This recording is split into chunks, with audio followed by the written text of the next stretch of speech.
Shavua Tov Parshat Bo, the final three plagues, the smiting of the firstborn, brings about the exodus from Egypt. And it is that exodus that we are enjoined to remember on a daily basis. We fulfill that daily requirement when we recite the Shema in the morning and the evening and conclude with, I am the Lord who brought you forth from Egypt. Why is it so important to remember the exodus from Egypt on a daily basis? What is so critical about it? I'd like to suggest three possible answers. The first one is simply that it defines our relationship to God and shows its stark contrast to the relationship of the pagan idolaters of Egypt to their gods, because they had a hostile, adversarial relationship with their gods. They believed that their gods were big, strong, and selfish and narcissistic, and the humans needed to appease them, and they would appease them with sacrifices sometimes too horrible to contemplate. Israel has a different concept of our God. Our God is a loving God. We refer to him as Avinu Shabashamayim, our Father in heaven, Avinu Malkeinu, our Father, our King. And God refers to us as Moses tells Pharaoh, Beni v'chori Yisrael, Israel is my son, my firstborn. There is a love relationship with the creator of the universe, something which the entire pagan world could not fathom, and it was a revolutionary concept. And we need to take that with us every step of every day, that God loves us and we love God, and that thought will motivate how we behave on a daily basis. Thus, it is important to remember on a daily basis. But let's delve a little deeper, and let's ask the who done it question. Who done it? Yes, who did that smiting of the firstborn? What do you mean? It's one of the 10 plagues. What do you mean who did it? Well, the rabbis in the Hagada say it was God himself, and not an angel, and not a messenger, and not an emissary. V'yatzati b'toch Mitzrayim, whatever the verse says, I will go forth in Egypt. God says, I myself, say the rabbis, and not any angel to do this. It will be me.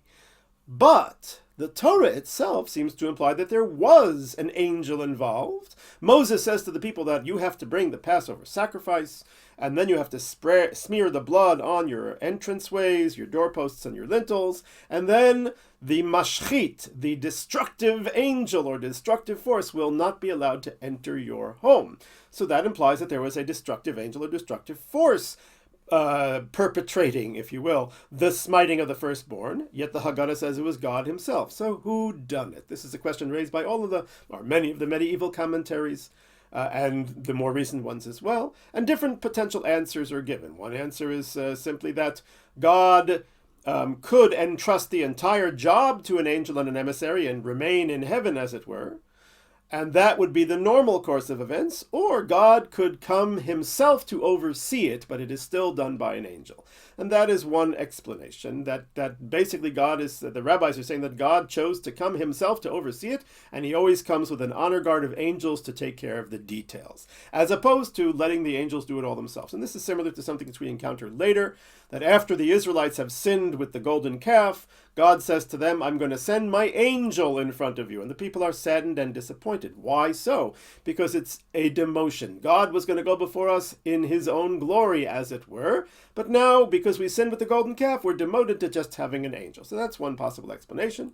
Another explanation from the great Beit HaLevi, Harav Yosef Soloveitchik, is that there was a second plague after the plague of the smiting of the firstborn. When the smiting of the firstborn took place, there were then dead bodies. And because of that, there was a pestilence that came from that. There was a disease, a plague, a pandemic, to use a bad word, that came, or an epidemic that came from those decaying bodies. And God was simply saying that Moses was saying to the people that if you put the blood on your entranceway, so then that pandemic, that disease, will not penetrate into your house. It will protect you. It's, if you will, an N95 mask for the soul.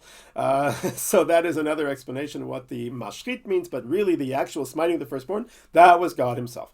When I read the verse, one other explanation is that it's very interesting, is that of the Vilna Gaon, who in a similar vein says the mashchit, the destructive force, is not referring to the smiting of the firstborn, but rather it's referring to the angel of death. And that on the night of the smiting of the firstborn, the angel of death had the night off. Nobody died among the Israelites from natural causes. That's the mashchit. In order to emphasize the miraculous nature of that night of the smiting of the firstborn, there was no natural death, there was no angel of death on that particular night. And that's what Moses is saying. Put the blood on the doorposts and you will merit.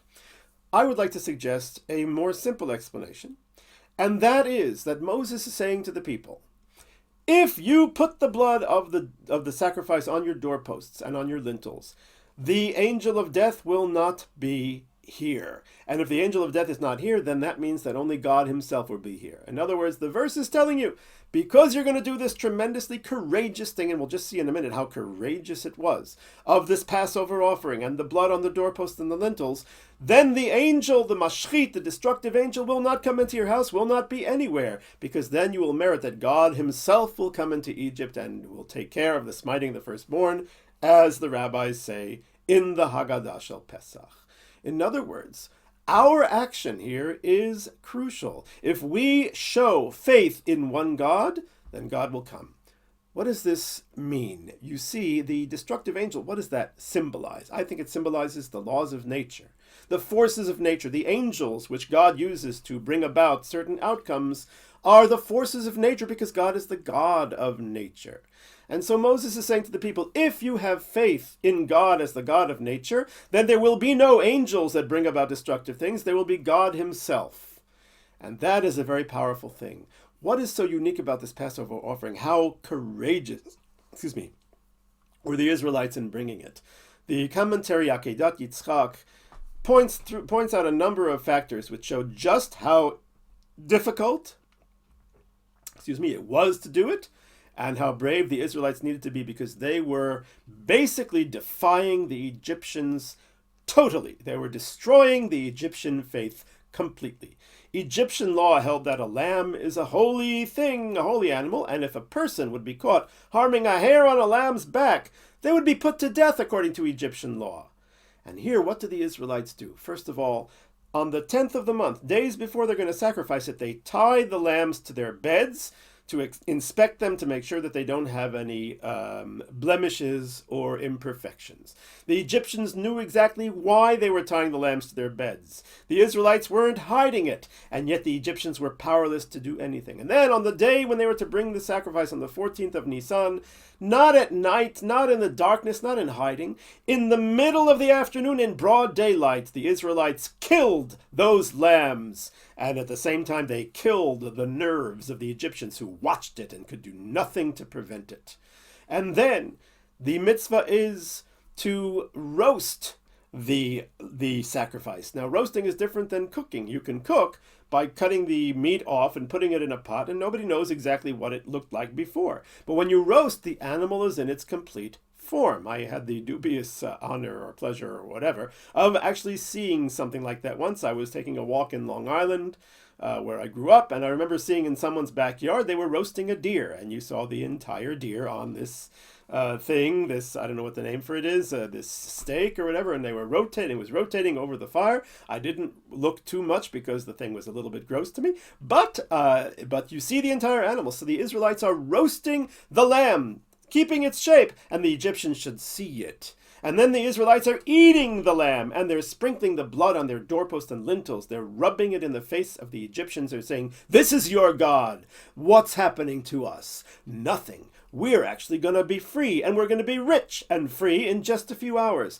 They were destroying the faith of the Egyptians, who believed in the powers of nature as represented by, for example, this lamb. And therefore they deserve that God himself should come and lead them out of Egypt. Now, we don't worship idols, but sometimes the mindset of the idolater may set in, and that we may begin to think that the forces of nature are something that we can control, that we can manipulate in order to achieve whatever we wish to achieve in life. In other words, as it says in Deuteronomy, a person might say, "Kochi ve'otzem yadi asa li et hachayil hazeh." My strength, the prowess of my hands, has created all of these riches that I now have. And God says, don't talk that way, because you should know that it is God who gives you the power and the prowess, who gives you the gifts and the abilities to achieve those things. Don't you forget it. Therefore, we recite the Shema on a daily basis, and we remember the exodus from Egypt, to remember that it is God who controls the forces of nature. And even though we are dedicated and diligent and skillful, and we will achieve success by doing things in the natural way, we have to realize that behind the curtains it is God who gives us that blessing, and without him nothing works. Second important lesson. And I think the third one is a very simple one as well, and that is, we are always in motion, to teach us that we have to always be in motion. We do not rest on our laurels. In other words, the sacrifice of the Passover was eaten in preparation to depart, with your shoes on, with your staffs at the ready, and your belts buckled. You're ready to leave Egypt. And that is the state of the Jewish people, because we don't believe in resting. We don't believe in coming to a point and saying, okay, we've done enough. The only rest that we have is the holidays and the Shabbatot, in order to regain our strength and to remember our place in correction, which is a day not of resting, but of spiritual growth. Physical growth 6 days, spiritual growth 1 day. But we are a nation in constant motion. The first place we land after we leave the slavery is a place called Sukkot. And I believe that that is what the Torah refers to when it talks about the commandment of the Sukkah, that we should remember that God caused us to dwell in Sukkot when we left Egypt. I think it's not referring to a hut, it's referring to the place.